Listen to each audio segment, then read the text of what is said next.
এক জঙ্গলে বাস করত এক শিয়াল। শিয়ালের গুহার সাথে এক নদী ছিল। নদীতে কুমির বাস করত। কুমির এবং শিয়াল ভালোই বন্ধুত্ব। একদিন সকালে শিয়াল খাবারের সন্ধানে জঙ্গলের ভিতরে দিয়ে হাঁটছিল। শিয়াল বলল, এই সকাল থেকে হাঁটছি তো হাঁটছি, কিন্তু কোনো খাবার পেলাম না। দিন দিন জঙ্গলে খাবার কমে যাচ্ছে। এভাবে চলতে থাকলে তো না খেয়ে মারা যাবো। যাই জঙ্গলের পাশের গ্রাম থেকে একটু ঘুরে আসি, দেখি গ্রামে কোনো খাবার পাই কিনা। এই বলে শিয়াল জঙ্গলের পাশের গ্রামে চলে গেল, কিন্তু জঙ্গলের পাশের গ্রামে কোনো খাবার পেল না। সারাদিন এত খুঁজে তো কোনো খাবার পেলাম না, এখন কি করি? হঠাৎ শিয়াল দেখতে পেল তরমুজের বীজের প্যাকেট মাটিতে পড়ে আছে। আরে ওই তো একটা তরমুজের বীজের প্যাকেট পড়ে আছে। এই কথা বলে তরমুজের বীজের প্যাকেট হাতে নিল এবং বলল, এইভাবে প্রতিদিন খাবার খোঁজার থেকে তরমুজ চাষ করে খাওয়া অনেক ভালো। এই তরমুজের বীজগুলো গুহার সামনে রোপণ করব এবং এখন থেকে চাষাবাদ শুরু করব। এই বলে শিয়াল তার গুহার দিকে চলল।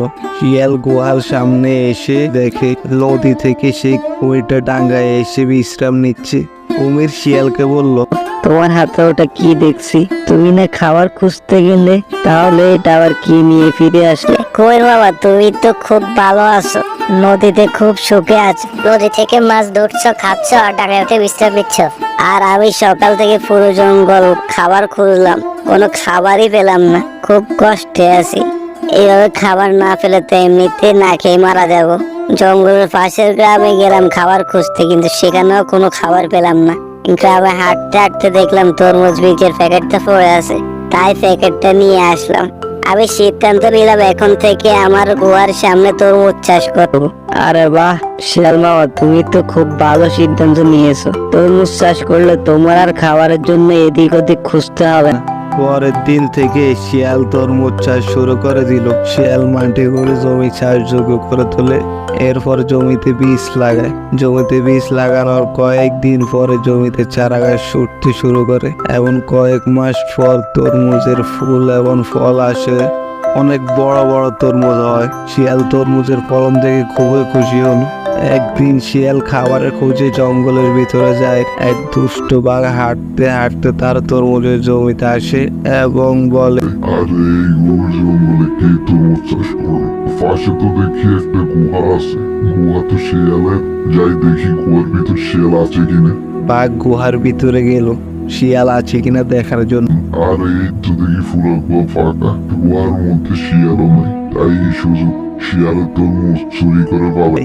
বাঘ তরমুজ চুরি করে নিয়ে যাওয়ার পর শিয়াল আসে তার জমিতে। এসে দেখে তার একটা তরমুজও নেই। শিয়াল বলে, আরে আমার তরমুজগুলো কে চুরি করে নিয়ে গেল? তখন শিয়াল সেই কুমিরের কাছে গেল আর বলল, কুমির বাবা, তুমি কোথায়? জলদি ডাঙায় উঠে আসো, আমার তরমুজগুলো কে যেন চুরি করে নিয়ে গেছে। এই কথা শুনে কুমির ডাঙায় উঠে আসলো এবং বলল, শিয়াল বাবা, তুমি কি বলছো তোমার তরমুজ কে চুরি করে নিয়ে যাবে? আমি তো আমার এখান দিয়ে কাউকে তরমুজ চুরি করতে নিয়ে যেতে দেখি। শিয়াল বলল, আচ্ছা ঠিক আছে। শিয়াল গুহার দিকে চলে গেল। শিয়াল সিদ্ধান্ত নিল আবার তরমুজ চাষ করবে। সে চোরকে ধরার জন্য এই বলে শিয়াল আবার তরমুজ চাষের জন্য জমি উপযোগী করলো এবং বীজ রোপণ করলো। কিছুদিন পর আবার তার মধ্যে চারা উঠলো এবং কয়েক মাস পর তরমুজের ফুল এবং ফল আসলো। ওইদিকে শিয়াল দেখলো জঙ্গলে দুষ্ট বাঘ তার জমির দিকে আসছে। শিয়াল বাঘকে দেখে তার গুহার পিছনে লুকিয়ে পড়লো।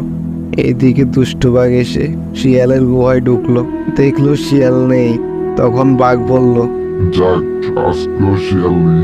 এই সুযোগে আমি তরমুজগুলো নিয়ে আবার পাবে। বাঘ সকল তরমুজ ঝুড়িতে রাখলো এবং তরমুজ নিয়ে যখন পালাতে যাবে তখনই শিয়াল সামনে এসে দাঁড়ায় এবং বলে, দুষ্ট বাঘ, তোরা তো সাহস কি করে হয় আমার তরমুজ চুরি করিস? আগের বার আমার তরমুজ সব চুরি করছিস, আজ তোর একদিন কি আমার একদিন। এই কথা বলে শিয়াল বাঘকে ইচ্ছে মতো ফেটাতে লাগলো। ও বাবারে মারে, আর কখনো চুরি করবো না। চেয়ে দে আমারে, আর মারিস না, মরে গেলাম রে। আর চুরি করবো না, আর মারিস না, এবারের মতো মার। করেতে শিয়াল কোনো কথাই শুনলো না। বাঘকে আরো বেশি ফিটাতে লাগলো। বাঘ সুযোগ পেয়ে পালালো। শিয়াল দুষ্ট বাঘ, আর চুরি করবি? উচিত শিক্ষা দিয়েছি। সেই থেকে জঙ্গলে আর কখনো চুরি হয়নি। শিয়াল ভালোভাবে তরমুজ চাষ করে সুখে শান্তিতে জঙ্গলে বসবাস করতে লাগলো।